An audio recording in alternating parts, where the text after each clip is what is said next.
Bryan Kohberger is alleged to be a mass killer, but we have had discussions before where I would maintain if Bryan Kohberger did not get caught, I think he was definitely interested in becoming a serial killer.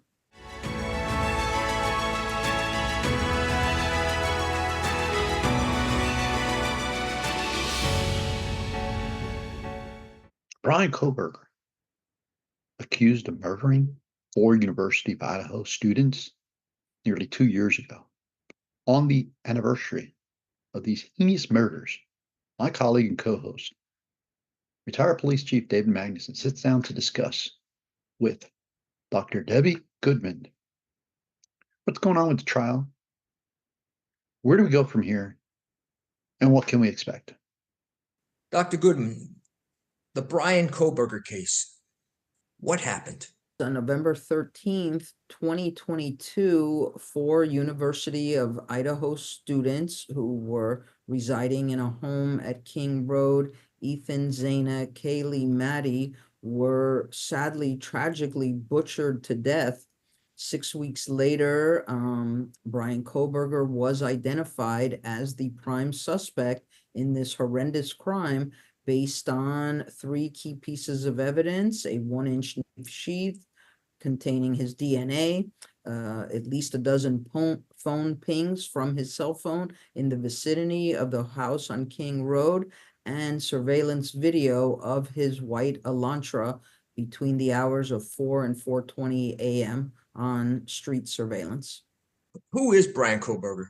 At the time, Bryan Kohberger was a 28-year-old PhD candidate at Washington State University. And so when asked, who is Bryan Kohberger, I would maintain that this is an individual who really does have the sociopathic tendencies whereby there's little to no remorse. I think he also displays antisocial behavior. We don't even know to this day, did he ever have any type of platonic relationship with a friend? Was he ever involved in any type of intimacy with a young lady? We don't think so. And hence why, mainstream media and many of us in the field would agree that we would call him an incel, an involuntary celibate.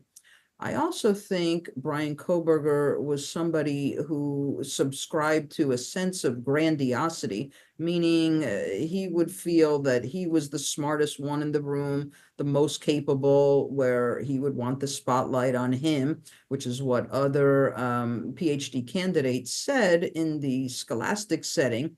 And then ultimately, I would suggest that he's also a hedonistic killer.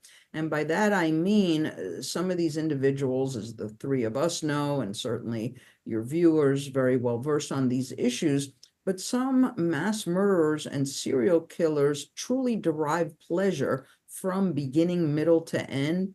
Hence why we would classify them as hedonistic killers. There is pleasure for them, as terrible as it sounds, in the planning stages, which we would consider mens rea, and then ultimately in the finality of the act, the actus rea.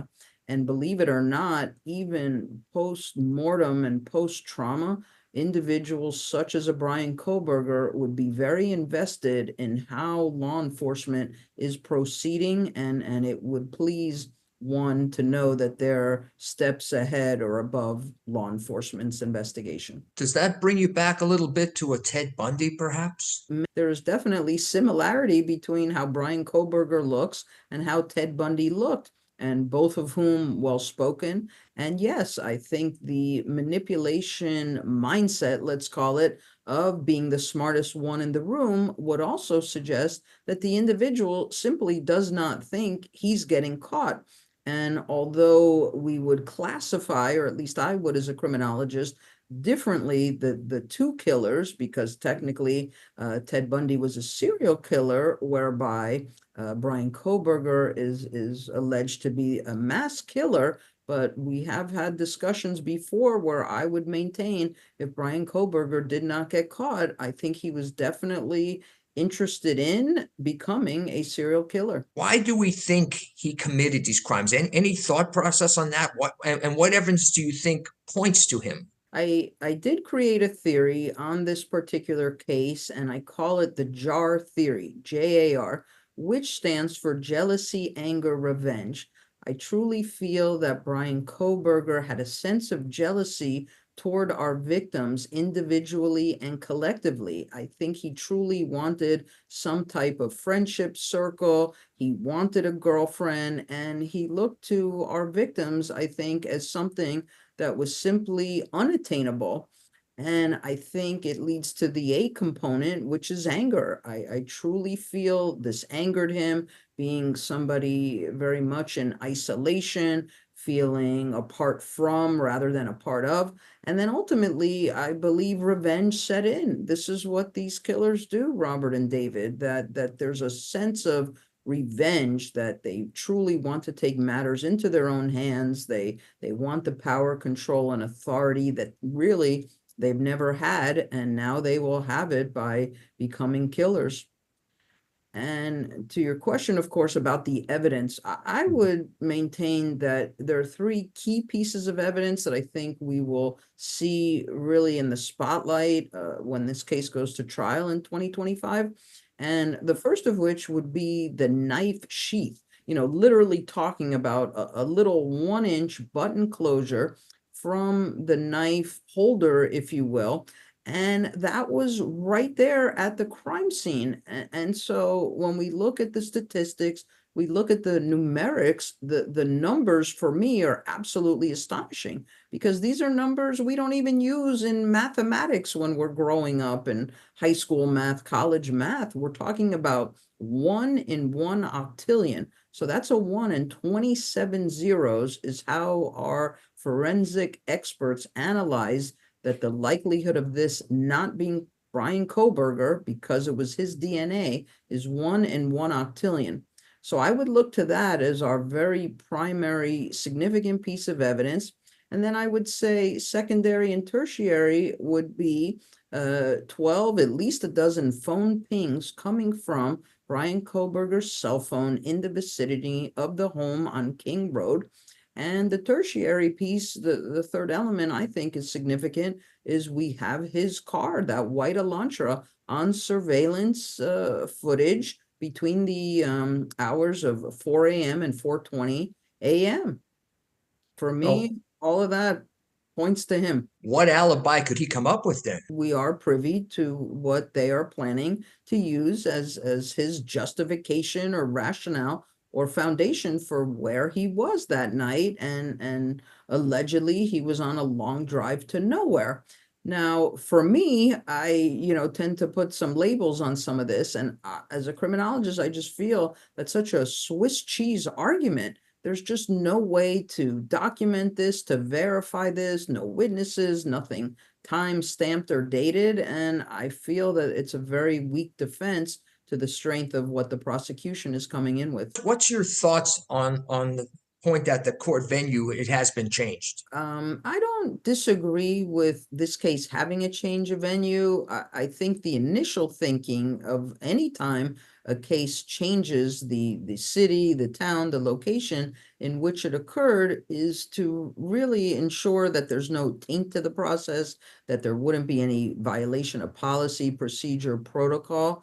And perhaps the thinking is that too many people in the town in which it occurred would have a preconceived belief before they would even really officially and legally be given the evidence to evaluate. So I don't disagree with the change of venue, and I think to prevent at all costs any type of mistrial would be very important. Should the trial be televised? As a professor, I would like the idea of it being televised, because I think it would create a really interesting and interactive teaching and training opportunity for our students, because it's one thing when we teach from the textbook and we explain how things are done versus we're watching the trial live. So I like it from that vantage point.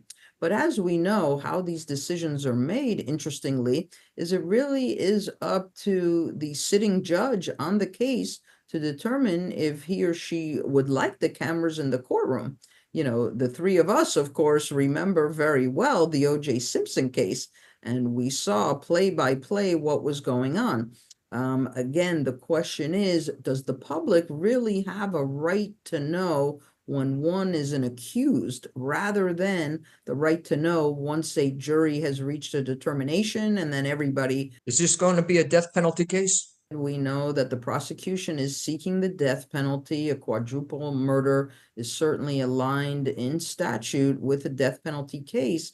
Interestingly, also what we know in Idaho, which is unusual in comparison to other states and what mainstream methodology is on the sentence of death, the mainstream approach is lethal injection. However, in Idaho, it is the firing squad.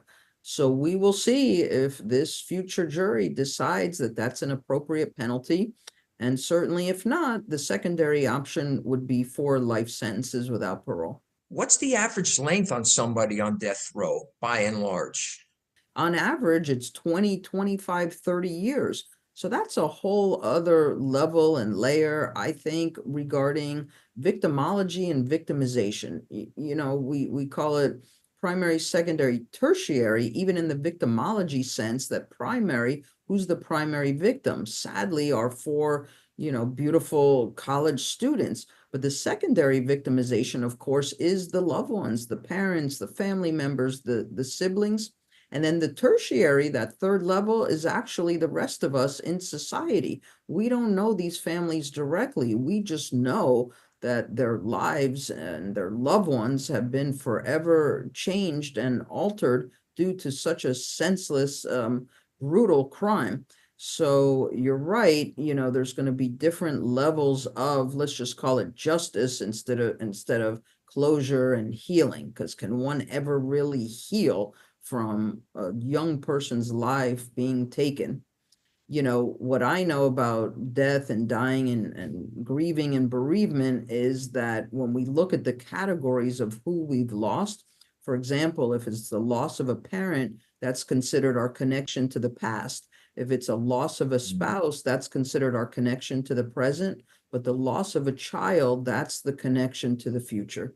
What's next? What's coming up in the case next? What can we expect? Certainly a jury will have to be put together and assembled, and we're hoping that it would be a group of individuals who can leave any preconceived belief about the case, kind of check it at the door, so to speak, and only focus on what will be introduced to them at trial. And it is anticipated, David and Robert, that this is to be a lengthy trial. So the expected start date is in the September range of 2025 to be concluded in December of 2025. Why do you think it's going to take that long of a trial? How and why it would be so lengthy? Allegedly, the defense is to be bringing forward a parade of individuals. Now, exactly who these individuals are, we don't know. Nobody's been named, but